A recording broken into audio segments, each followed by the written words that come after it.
Assalamualaikum warahmatullahi wabarakatuh. Halo sahabat sejuta kisah. Bahagia rasanya bisa kembali hadir menjumpai Anda. Tentunya seperti biasa kami akan menyuguhkan cerita-cerita misteri menarik untuk Anda simak. Dan untuk kesempatan kali ini kami sudah menyiapkan sebuah kisah nyata misteri yang berjudul Petaka Dendam Lemari Tua. Cerita ini dimulai saat aku berpindah tempat tinggal seusai anakku mulai memasuki genap 2 tahun. Namaku Astri. Aku dan suamiku sengaja berpindah tempat ke suatu desa kecil di dekat Temanggung. Aku dan suamiku, sebut saja Mas Gema, sepakat untuk membesarkan anak pertama kami secara mandiri.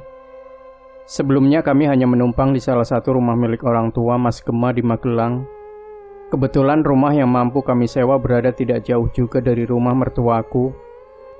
Karena pesan dari orang tua, Mas Gema meminta kami untuk tidak tinggal terlalu jauh dengan mereka, karena mereka masih ingin dekat dengan cucu pertama mereka, yaitu Ibra, nama anakku. Mungkin sudah rezeki kami pada waktu itu.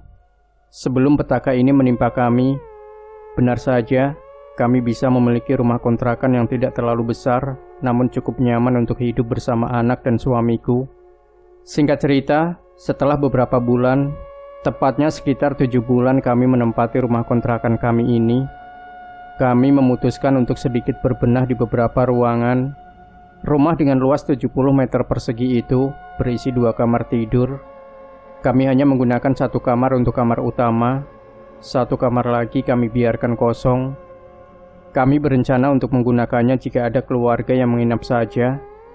Anehnya, saat kami pindah di rumah itu, sudah terdapat lemari kayu jati, terlihat antik dan mahal pada zamannya, dengan tinggi sedikit melebihi kusen pintu. Di bagian pintu terdapat cermin kusam. Memang saat kami pindah, rumah itu sudah terisi dengan beberapa furniture antik, seperti buffet dan beberapa rak. Mungkin peninggalan pemilik rumah yang sengaja ditinggalkan bersama dengan rumah yang disewakan. Lumayanlah buat menyimpan barang-barang kami tanpa perlu merogoh ongkos lebih untuk membeli perabot untuk isi rumah secara pribadi. Dek, sepertinya kita perlu pakai kamar kosong itu, ucap Mas Gema saat itu setelah kami selesai sarapan di salah satu warung dekat pasar tradisional dekat desaku. Mau dipakai buat apa, Mas? Tanya aku kemudian. Sayang aja kalau dibiarin kosong. Mungkin bisa kita pakai buat naruh beberapa box seserahanmu, tambah Mas Gema waktu itu. Iya juga sih, Mas. Nanti coba aku pindah-pindahin deh, jawabku penuh patuh pada suamiku. Maklum, waktu itu daerah rumah kami sering kemasukan tikus, entah kenapa. Padahal kami sudah berkali-kali memasang jebakan dan racun tikus. Namun justru tikus yang datang malah semakin banyak. Akhirnya aku dan Mas Gema mulai memindahkan beberapa box dan barang bekas untuk dipindahkan ke kamar kosong tersebut. Semoga saja tidak ada tikus yang merusak box-box seserahanku kemudian. Aku waktu itu masih membantu keuangan suami dengan menyewakan beberapa box untuk seserahan pernikahan. Hanya saja jarang yang memesan dari sekitar kota kami. Selang 1 minggu setelah kami mengisi ruangan kosong itu, keanehan mulai sering terjadi. Dari suara getaran dari ruangan kosong tempat kami memindahkan barang-barang beberapa hari lalu, terdengar seperti lemari yang bergetar. Aku selalu mendengar suara dentuman dari ruangan kosong itu setiap waktu awal sepertiga malam. Ditambah lagi, lampu yang kami pasang di kamar itu tidak pernah awet, selalu saja mati, bahkan pernah sampai pecah dengan sendirinya. Padahal listrik di rumah kami tidak pernah bermasalah. Hawa setiap kali aku memasuki ruangan itu selalu mencekam tiba-tiba. Aku merasa seperti dalam keramaian, padahal isi rumah pada waktu itu hanya aku, Mas Gema, dan Ibra. Mas, kamu merasa aneh gak sih selama beberapa hari belakangan ini? Tanyaku. Aneh kenapa sih, Dek? Jawab Mas Gema dengan lantang. Aku tiap malam pasti mendengar suara dari arah ruangan kosong itu. Masa kamu gak dengar sih? Balasku. Ah, ngawur kamu. Jangan bicara yang aneh-aneh, sangkal Mas Gema kepadaku. Beneran, Mas, Aku jadi heran. Apa iya ada orang iseng sama kita akhir-akhir ini? Tanyaku heran. Udahlah, abaikan saja. Mungkin itu hanya perasaan kamu yang masih ngantuk karena sering terbangun malam-malam. Sangkal Mas Gema padaku. Singkat cerita, aku masih ingat hari itu adalah hari Selasa. Sedangkan Mas Gema belum kembali dari tempat kerjanya. Hanya ada aku dan Ibra yang sudah tertidur pulas. Tepat pukul 10 malam, aku mencium bau wangi, tapi aku tidak paham dari mana asalnya. Semakin malam semakin santer menyengat indera penciumanku. Sampai akhirnya, di malam itu mulai terdengar sayup-sayup suara orang melantunkan langgam Jawa. Aku tahu ini bukan nyanyian Jawa yang biasa aku dengar. Nuansanya lebih gelap, seolah ada cerita dari setiap nada yang dilakukan. Bersamaan setelah aroma wangi itu, getaran dan dentuman dari lemari kembali terdengar. Kali ini sangat keras, ditambah suara sayup-sayup teriakan dan rintihan, seolah-olah mengisyaratkan orang yang sedang tersiksa dari ruangan tersebut. Seketika badanku bergetar. Ingin rasanya aku pergi dari rumah itu, namun aku takut mengganggu tidur anakku. Dek dek dek. Seperti orang mengetuk dari dalam lemari dengan tangan mengepal. Ya, aku masih hafal suara itu. Hingga akhirnya setelah sekian dentuman yang aku dengarkan, krek, aku mendengar suara pintu lemari yang terbuka. Yang sedari aku pindah di rumah ini, aku tidak pernah diberi kunci untuk membuka lemari itu.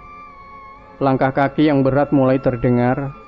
Langkah yang berat dari ruang kosong itu menuju kamarku. Langkah itu syarat akan kuasa yang berat. Setiap tapaknya berdentum. Aku yakin aku tidak sedang bermimpi dengan menggigit kuku jari telunjuk sekuat mungkin. Dan benar, aku masih bisa merasakan sakitnya jari telunjukku. Dengan kondisi pintu kamar yang sedikit terbuka, sosok bayangan hitam tiba-tiba berdiri di depanku tanpa menggerakkan pintu sekalipun. Entah dari mana dirinya bisa memasuki kamarku saat itu. Yang tinggi kepalanya pun sampai menyentuh langit-langit plafon kamarku. Tangan kananku berusaha meraih selimut untuk berlindung, namun aku hanya bisa menggenggam sekencang mungkin sambil memeluk anakku Ibra agar dirinya tidak melihat kengerian pada malam itu. Krrrr, ojo tisi.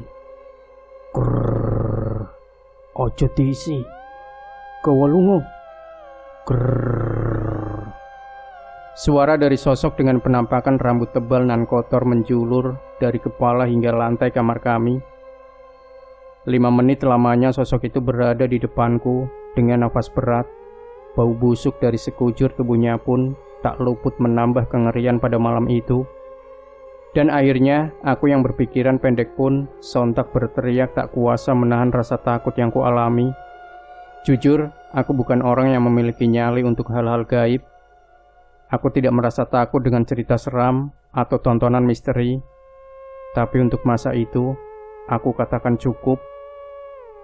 Tolong! Teriakku. Seketika aku merasa lemas dan hanya gelap yang bisa kurasakan. Dek, bangun. Ayo buruan, siap-siap ke pasar. Sahut Mas Gema sambil menepuk bagian pahaku. Biasanya aku yang membangunkan Mas Gema dan Ibra setiap awal pagi. Sudah menjadi kebiasaan kami untuk makan sarapan di area pasar, sekalian untuk belanja keperluan masak harian kami. Iya mas, badanku rasanya gak enak banget. Pundakku seperti habis kejatuhan barang. Jawabku. Kamu sakit? Semalam kamu tumben mau tidur di kamar itu. Pas aku datang, kamu lagi tiduran nyender di lemari. Sahut Mas Gema kembali. Hah? Terus Ibra gimana? Tanya aku penuh kejut. Ibra nangis semalam pas aku pulang. Dia ngompol semalam, makanya sampai nangis. Mungkin nyariin kamu. Jawab Mas Gema sambil bersiap-siap di pagi itu. Seketika aku merasa ada yang janggal mendengar cerita Mas Gema. Siapa yang mindah aku ke kamar kosong itu? Aku yakin aku masih memeluk Ibra sampai hal aneh itu terjadi. Yang bisa aku pastikan hanya gelap, mungkin tak sadarkan diri. hingga Mas Kema memindahkanku dari kamar kosong ke kamar tidurku. Hari itu aku berniat untuk bercerita ke Mas Kema tentang apa yang aku alami sebelumnya.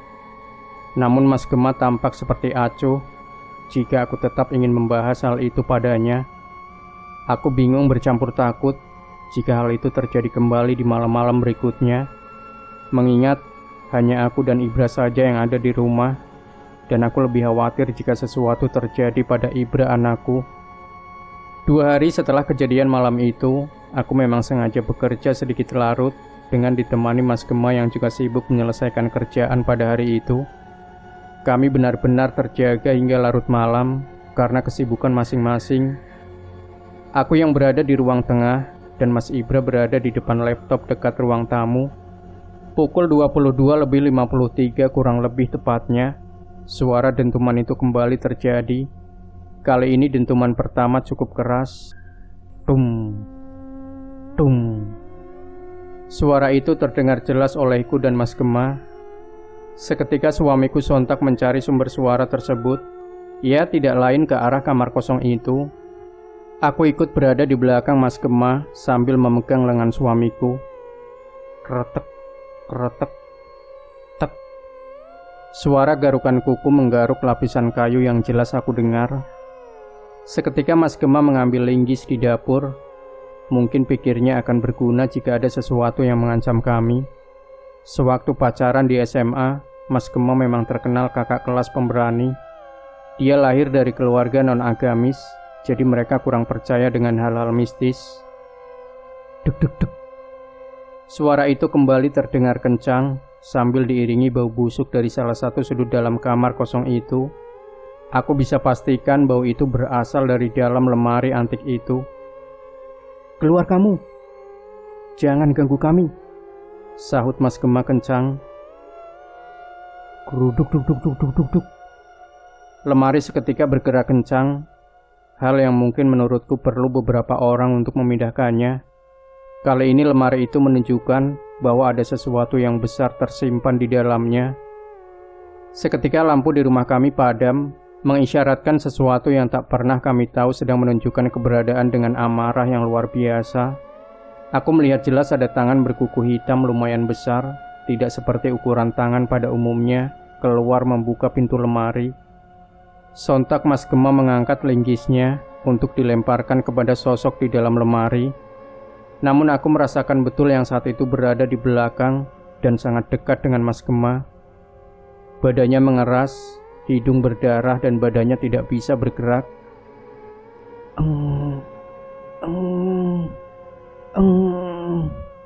Suara mulus Mas Kema malam itu seperti menyuruhku untuk membawa Ibra dan lari meninggalkannya.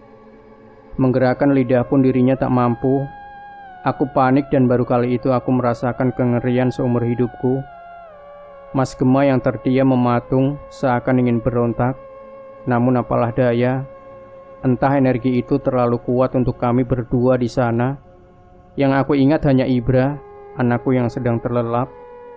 Namun anehnya, aku melihat Ibra sedang berjalan dari arah dapur. Padahal aku sendiri yang tadi menemaninya bermain mobil-mobilan sampai anakku terpejam kantuk. Aku melihat Ibra tidak seperti biasanya. Aku yakin itu bukan Ibra anakku. Matanya terpejam, kulitnya pucat, badannya tercium bau amis santer. Kepanikan dan ketakutanku memuncak sampai aku melihat seorang wanita Jawa, persis seperti wanita kerajaan Jawa kuno. Wanita itu hanya menggunakan kemben hingga lingkar perut. Badannya terbuka dan putingnya bernanah. Hampir seluruh badannya hangus dengan pernak-pernik khas Jawa pada masanya. Melekat menghiasi, menari-nari mengitari isi rumah. Aku kira hantu paling menyeramkan hanya kuntilanak atau pocong.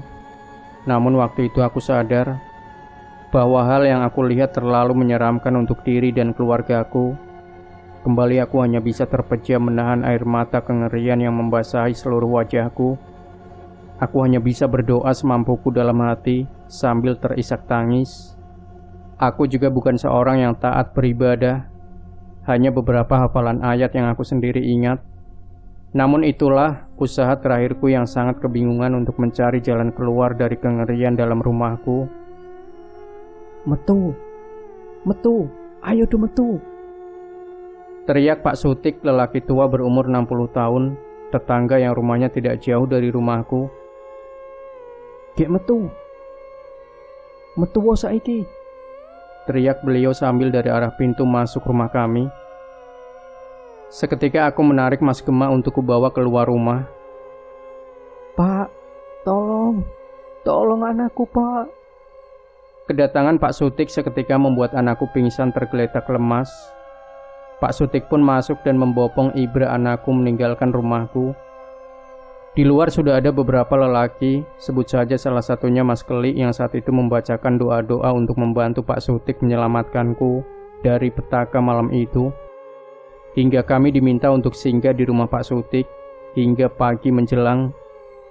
Kamarmu sek kuwi aja diapa-apake. Pokok men ojo. Ben ke wae opo anane. Kamarmu yang itu jangan diapa-apakan. Dibiarin saja apa adanya. Ucap Pak Sutik tanpa melihatku sambil mengisap rokok lintingan dengan kepulan asap tercium bau menyan sekaligus. Kita salah apa, Pak? Tanyaku yang mengerti bahasa Jawa namun tidak bisa membalas dengan tata krama yang pantas. Mulai sesok tokke barang-barangmu. Kowe wis keliru. Mulai besok keluarkan semua barang-barangmu. Kalian sudah keliru. Sahut penuh emosi Pak Sutik. Aku hanya bisa menelan ludah dan mengangguk menuruti perintah Pak Sutik dengan penuh tanya apa yang membuatku telah melakukan sebuah kesalahan. Lalu terdengar suara dari dalam dapur Pak Sutik. Kamu tidak tahu apa yang sudah kamu lakukan di rumah itu, Mbak? Imbuh Bu Kito, ibu-ibu umur 55 tahun dengan badan lumayan gempal, mengenakan kaos program Tani Temanggung, keluar dari dalam dapur membawa minuman air putih hangat berisi air garam untuk kuminum.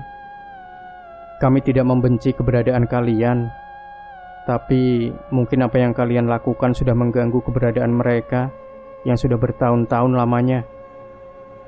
Demi keselamatan kalian, Ibu sarankan sebaiknya kalian untuk segera pindah saja. Tambah Bu Kito. Suamiku masih tergeletak lemas di kursi panjang milik Pak Sutik, dan anakku sudah berada di kamar bersama istri Pak Sutik. Tanpa pikir panjang dan menanyakan alasan pasti, aku pun mengiyakan pesan dari kedua orang tua yang rumah mereka sebenarnya juga saling berjauhan. Mereka bukan pasangan suami istri, namun aku akan ceritakan pada kesempatan lain tentang hubungan Bu Kito dan Pak Sutik. Selama aku menempati rumah kontrakan itu, aku memang tidak terlalu dekat dengan warga sekitar. Melihat kondisi rumah satu dengan rumah lainnya lumayan berjarak terpisah oleh pekarangan kosong. Mulai dari keesokan harinya, Bu Kito sering mendatangi rumahku untuk membawa garam, beserta beberapa bunga macam rupa dalam pincuk atau wadah dari daun pisang, untuk diletakkan di dalam kamar kosong rumahku. Bu Kito hanya menyuruhku untuk kembali rajin beribadah. Sesekali beliau mengajariku beberapa ayat untuk dihafal dan dibaca selepas maghrib. Genap 1 bulan setelah kejadian itu, kami mendapatkan kontrakan di daerah Temanggung Kota. Namun Bu Kito masih memintaku dan Mas Gema untuk sering mengunjunginya beberapa kali. Suatu saat kami pernah menanyakan pada Bu Kito tentang kesalahan apa yang membuat kami merasa ketakutan ketika menempati rumah itu. Jangan pernah dilihat, jangan dipindah, dan jangan diketuk. Hanya itu saja pesan dari Bu Kito kepada kami waktu itu. Demikian sahabat Sejuta Kisah, jangan lupa berikan komentar Anda, like, share video ini, subscribe channel Sejuta Kisah, dan nantikan kembali cerita-cerita misteri terbaru dari kami. Wassalamualaikum warahmatullahi wabarakatuh.